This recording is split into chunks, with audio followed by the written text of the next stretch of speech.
பாலியல் உணர்வுக்கு தான் காமஹா என்று பொதுவாக தமிழ்ல பயன்படுத்தப்படுது. ஆண் பெண் உறவை குறிக்கக்கூடிய ஒரு பாலியல் உணர்வை காமஹா என்ற சொல்லு பயன்படுது.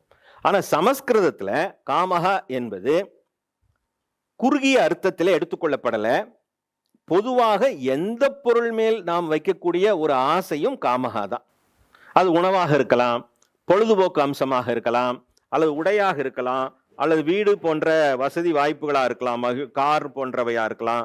இவையெல்லாம் காமஹா. குடும்பத்தோடு நான் சந்தோஷமா இருந்தா போதும் என்று சொன்னாலும் அந்த சந்தோஷம், உறவுகளால் பெறக்கூடிய சந்தோஷம் காமஹா. இசையை அனுபவிப்பது காமஹா. புலனின்பம் காமஹா. புத்தியினால் வரக்கூடிய இன்பம் காமஹா. அழகுணர்ச்சி, ரசனை இவற்றினால் வரக்கூடியது காமஹா. இவ்வளோ விஷயம் இருக்கு. இதெல்லாம் காமஹா.